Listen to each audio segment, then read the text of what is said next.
নির্বাচনের আগের দিন হরিশ্চন্দ্রপুর বিধানসভায় প্রকাশ্যে বিজেপির গোষ্ঠী কোন্দল। নির্বাচনী খরচ নিয়ে দুপক্ষের হাতাহাতি। মণ্ডল সভা নেত্রী এবং তার স্বামীকে বেধড়ক মারধরের অভিযোগ অপর গোষ্ঠীর বিরুদ্ধে।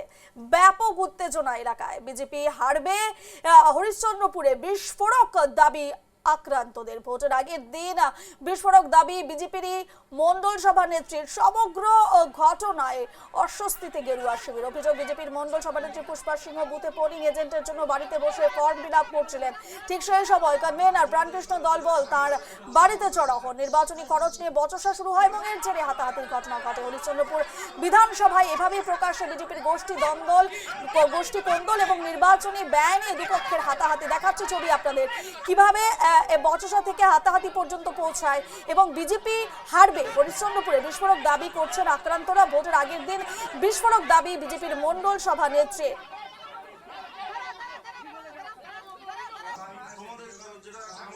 ভোটের আগের দিন হরিশ্চন্দ্রপুরে বিজেপির গোষ্ঠী কোন্দলের ছবির সামনে এসেছে। দেখাচ্ছে ছবি আপনাদের। নির্বাচনী খরচ নিয়ে দুপক্ষের মধ্যে হাতাহাতি। ঠিক কি ঘটেছিল সে বিষয়ে আমরা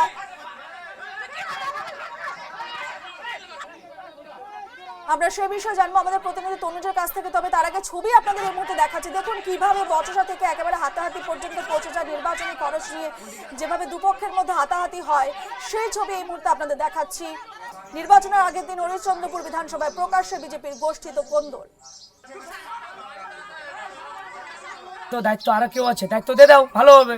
তো ওরা দায়িত্ব নেবে না। এবার ইতিমধ্যে বউ আমাকে বললো যে আমাদের এখানে টাকা ঢুকেছে ৭১,০০০ টাকা, তুমি পোলিং এজেন্টের জন্য কাগজগুলো তুলবা আর বুথ সভাপতিকে বলবা যে সন্ধ্যার সময় তোমাদের এখানে মিটিং হবে, আর মিটিং হওয়ার পর আমরা 10 জনের সামনে টাকাটা দিব।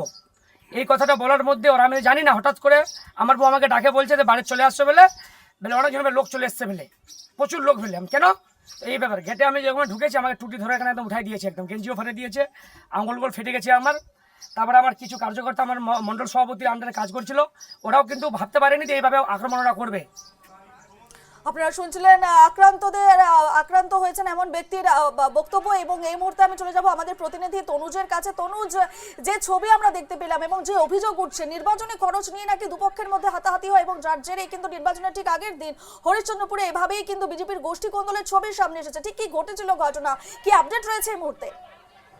একেবারে রূপা, দেখো কয়েকদিন ধরেই দেখা যাচ্ছে যে হরিশ্চন্দ্রপুর যে 46 বিধানসভা, আর এই বিধানসভাতে দেখো রতন দাস বিজেপির প্রার্থী হয়েছেন। আর এই প্রার্থী সঠিকভাবে প্রচারে আসছেন না, টাকা ঠিকভাবে বন্টন করছেন না, কারোর সঙ্গে ঠিক করে দেখা করছেন না, কাউকে যারা পুরনো দলের কর্মী যারা রয়েছে তাদেরকে কোনোভাবে পাত্তা দিচ্ছে না, এমনটাই অভিযোগ তুলতে দেখা গেছিল।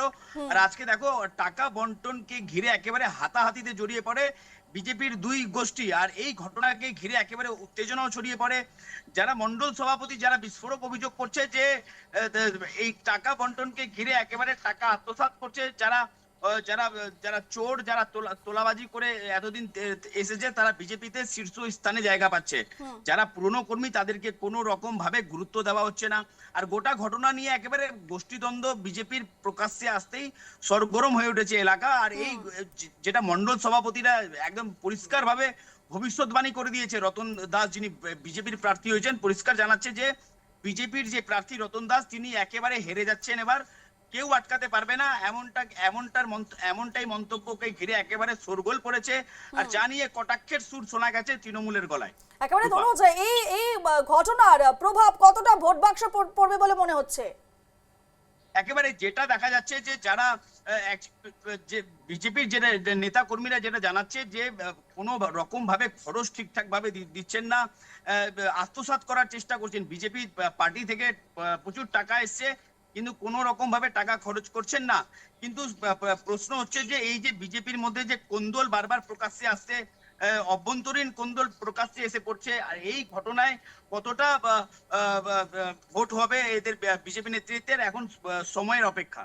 বেশ বেশ, সেটাই দেখার বিষয়। এই মুহূর্তে তোমাকে ধন্যবাদ জানাচ্ছি তনুজ।